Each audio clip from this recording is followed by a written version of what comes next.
One of the most anticipated games of the group stage has just ended, and I have to say, it did not disappoint. Netherlands 2, Japan 2. Shout out to all of you guys who were in the live stream chat. I think we peaked at 800 viewers, which is absolutely insane. The growth in support that you guys have shown on the channel is ridiculous, and it's very humbling, and I do appreciate it sincerely. Today's match recap is brought to you by FanDuel, and if you guys don't want to miss the next live watch along, which I'll probably do every Japan game, probably a couple of the Dutch ones as well, especially in the knockouts, then make sure you hit subscribe. I'm going to start from this kind of zoomed out angle, okay? A big narrative at this World Cup has been what? UEFA has been trash. That's what a lot of people are saying. They're clowning UEFA. They're saying your one victory has been Scotland versus Haiti, bro. Turkey lost, Czech Republic lost, Bosnia couldn't win, Switzerland folded. Like, you guys have been embarrassing.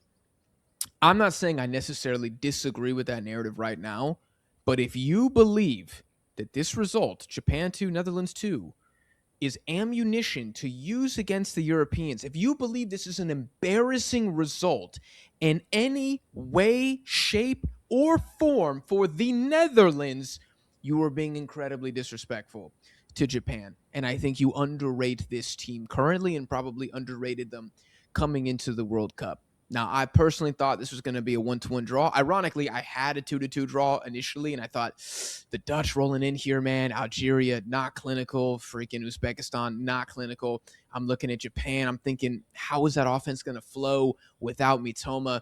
I don't really know. So I kept it as a draw, but I did downgrade to a 1-1. And yeah, my original prediction was correct. So I guess I'm saying never change your mind. That's probably a bad takeaway.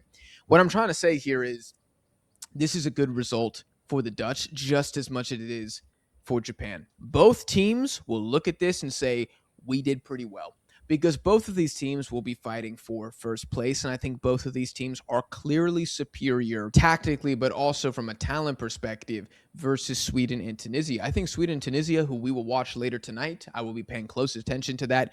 I think they will cause problems. I think both of them can be stingy defensively. I think there's a lot of counterattacking speed for the Swedish, specifically up top. I think Tunisia has a little bit of speed, but they don't have the finishers of Sweden. So Tunisia really have to put on a masterclass. I think what's going to piss the most Dutch fans off is the fact that they were winning in this game at two different times. And I think it's also going to piss Dutch fans off that you got a set piece goal, essentially. It's kind of like a free kick that gets cleared and then it gets put back in the box. So it's not a direct free kick goal, but it's basically a free kick goal from Virgil van Dijk, a literal world-class header. Nobody could save it. It is impossible. Off the inner post and in. Beautiful. I mean, Van Dijk, what did he say? 13 goals he's got now for the Netherlands in 93 games. Ridiculous. I think Dutch fans will be furious because of the circumstances, because of the flow of the game, that they didn't walk away with 3 points. Dutch people, correct me if I'm wrong, are you mad with a point? Like, before going into this game, if I would have told you, hey, man, it's going to end 2-2, would you be punching a hole in the wall, or would you be like, okay, I'll live with that? Like, I'm really curious. I feel like from the Dutch subscribers, shout out to you guys who I've had, I feel like many of y'all would have lived with the draw. But again, because of what actually transpired, you get a set piece goal from Van Dijk, and you go up that way because Malin's not able to get it done. Gakpo started slow, but grew into the second half. I actually thought Somerville was pretty good most of the game. Maybe it feels a bit more sour now, because not only did that happen once, then obviously the Keito Nakamura equalizer, that guy is gone from League Two, man. How is he not playing at a Champions League, Europa League team in Serie A or in La Liga right now? Somebody please answer that for me. It's one of the biggest crimes in the entire footballing world that guy is playing in the second division of France. But anyways, back to the Dutch. The fact that you got the first goal through Van Dijk off a set piece, overcoming the clinical issues that continue to plague this team. I don't think Malin was terrible. Depay didn't do anything. I think his moment will come probably against Sweden next game is what I'm predicting. But then you get a very good, again, unsavable golazo from Somerville, cutting in from the right-hand side. And you're up again 2-1 this time against Japan. And then you concede off a set piece. You're the Netherlands, man. You got a huge size advantage against Japan. That is like the one situation you cannot accept a goal conceded from. If Japan used their amazing wingers, who I thought were pretty good the entire game, to just cut you up from a transition or open play because Japan's technical level is insane, you live with that. You say, hey, man, Japan are good. Or you're a hater of Asian football and you're still mad no matter what. But if you're a realist, you say, okay, I live with that. But a corner to give up, it just, yeah, I do think Dutch fans will be frustrated because of the flow. But I'm always going to maintain this is a good point for the Netherlands, and they're heavy favorites, not slight, heavy favorites in the next two games. If they draw the Swedes or draw Tunisia, we're having an emergency podcast. Yeah, we're having an emergency podcast. Koeman will probably be sacked before I can publish the video itself. We'll talk about that when it happens. We'll cross that bridge when we get there. I'm trying to see if there's anything else I want to say about the Dutch. I guess I'm going to talk about the stats real quick before I switch over to Japan. 60% possession for the Netherlands, 40 for Japan, 0.79 XG for the Dutch, 0.5 XG for Japan. Now, people might not have watched this game and they'll see those numbers and be like, this was a snooze fest. I'm not going to let you do that. Once again, I feel like this was a really good tactical duel. This was like vintage international footy chess match.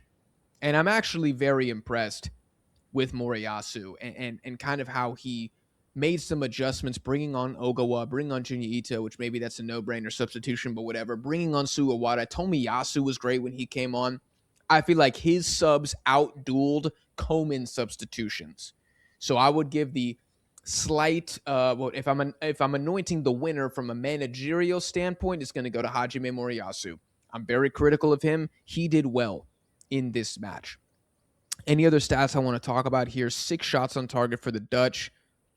Hold on to that for a second. 3 on target for Japan. Only 1 big chance created. That was for the Dutch. I'm assuming that was the Virgil van Dijk header, although to consider that a big chance I think is a little generous. It was a very, very good header from a difficult angle, if I recall correctly. And then both teams with 84% pass completion rate or better. I'm not surprised by that because of how good technically both of these teams are. Let me see any stock ups or stock downs for the Netherlands. I would say stock up. I would say Somerville for sure. I would say Gravenberch. I think I would say Van Hecke. I think those would be my 3 stock ups for the Dutch. If I'm going stock down, truth be told, I mean, I guess Dumfries was a little quiet. Dumfries and probably Verbruggen. I'm not actually going to go stock down on Malen. I don't think Malen had that bad of a game. I'm not going to go stock down on Gakpo either. I don't think he was bad. Van de Ven was okay. But that's kind of what I'm thinking from a player personnel here. Switching over to Japan now. One of the biggest concerns I've had about Japan is how they will look offensively without Mitoma in the lineup. Dyson Maeda gets the start at the left wing position. That kind of surprised me. I thought he was okay, but ultimately not super effective. He gets pulled in the 66th minute, and I don't really recall a single highlight that he had. I think he had one chance that Van Hecke blocked, and that was pretty much his contribution for the 90 minutes. I was very concerned that Japan were not going to be able to score a lot of goals and that their transition offense would look worse without Mitoma, who is one of the most dangerous wingers in the world in open space. That guy is truly a beast. Do I feel better about it after this game? Yes, I do. Slightly better, though. Not like night and day difference, not like, oh, Japan's semifinals are happening. No, but I do feel about 10 to 20% more confident now that Japan would beat either Morocco or Brazil in the round 32. I really think Japan wants Brazil. I think Morocco will ultimately prove to be a little too strong. But I think against Brazil, I know it would be a huge call to make, and I will be clowned if that is ultimately my prediction. But I'm feeling more confident in Japan.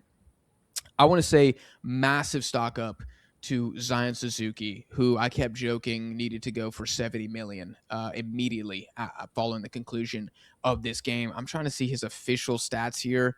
He's credited with 4 saves. I thought about 3 of those 4 were incredible. One on Gakpo, one on Malen. I think one might have been on Gravenberch. Zion Suzuki, his glow up since the Asian Cup is not getting spoken about enough. He was a liability for Japan. Cost them not winning the group at the Asian Cup. And he has now turned into an incredibly reliable player. And you know what? Zooming out again, and I'll talk more about this in my video tomorrow, the performances we have seen from Asian goalkeepers has been the best of the tournament. Asian goalkeepers are currently the best performers at the tournament. If I'm ranking the top 5 goalkeeping performances so far, I am not kidding you. All 4 Asian teams that have played so far, their goalkeeper is in the top 5. I'd go Beach 1, Suzuki 2. No, Qatar's goalkeeper, Abunada, I think his name is. Suzuki 3, Kim 4. And then I don't know who you want to put at 5. Gun for Scotland. I don't know. Like put whoever you want. It might even be Gregor Kobel, which is embarrassing, you know. But anyways, I digress. Asian goalkeepers are completely balling out. Shout out to Zion Suzuki. Shout out to Daichi Kamada.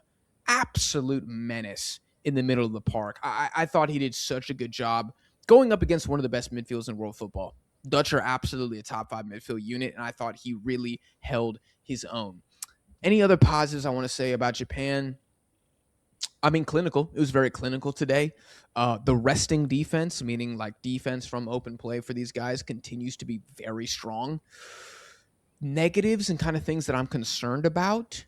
I think we saw it a little bit in this game that with the Endo, Minamino, Mitoma injuries, there's not a ton of game-changing depth anymore on the bench. That's just something I just noticed. Oga was a good player. Ito's obviously, I think he's maybe the most underrated Asian player of all time.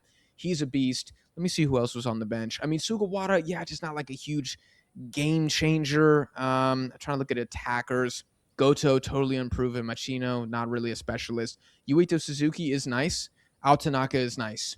So there's still good players here, don't get me wrong, but it's not the same as bringing on Keito Nakamura and Junya Ito and maybe Wataru Endo off the bench. Like, that is just something that maybe Japan is missing a little bit here, which maybe that's going to be more important in like a long drawn-out knockout game.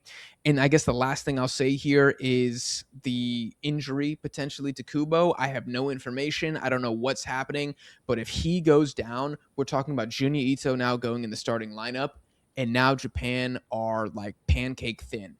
And I'm not talking Japanese pancake because Japanese pancakes are very fat, fluffy. I love them. They're delicious. I'm talking like American flapjack thin, like pressed to the griddle, right? It's going to be really difficult for them to hang for a full 120 minutes against some of the elite national teams in the world. Anything else I want to say about Japan? I mean, I'm looking at the back line ratings. I can't believe Shogo Taniguchi is a 6.6. I think that's embarrassing. I thought this was maybe the best game I've ever seen from him. He was incredible. Hiroki Ito was quite good as well. He's got a 5.8. I don't understand that. Kaishu Sano is very low. I thought he wasn't as influential on the ball. Kamada was the orchestra conductor in this game, but I thought defensively Sano was okay. Ritsu Doan, bit of a quiet match from him as well. He's just, it's sometimes hard to get him involved at that right wing back position. Anyways, guys, I don't really know if I have too much else to say about this game. Very hard fought. I think this will be one of the most technical games that we see at the entire World Cup. And I know that's a big statement. It's just a group stage game, but that's what it looked like was going to be on the ballot in this one. That's what we saw in the trailer for this game, and that's what ultimately happened at the movie theater. Very high-level game. I was at a loss for words and short of breath by the time that the game actually ended. I'm incredibly proud of Japan. I want these guys to be successful so bad. Y'all have no idea. Like, I just think for Asian football, for this group of players, it would be such an amazing story. For the Netherlands, I still think they're tough as nails. I still think they're really difficult to beat. Live or die by Malen, man. Live or die by Malen. That is what I'm thinking for this World Cup. I guess today they didn't technically die. I guess we'll call it a net neutral, right? They used a revive potion or something like his Pokemon.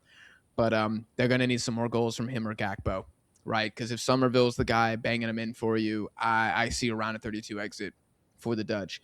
But anyways, guys, I'm going to end the video there. You guys let me know if there's anything I forgot to mention. I did quite a lot of rambling in this video, so I don't believe that I forgot to touch on anything, but I've been wrong before. I hope you guys enjoyed. If you did, smash the like button. If you don't want to miss more World Cup content here on DeadBall TV, make sure you hit subscribe. I appreciate you guys for watching or listening, and I'll see y'all in the next one.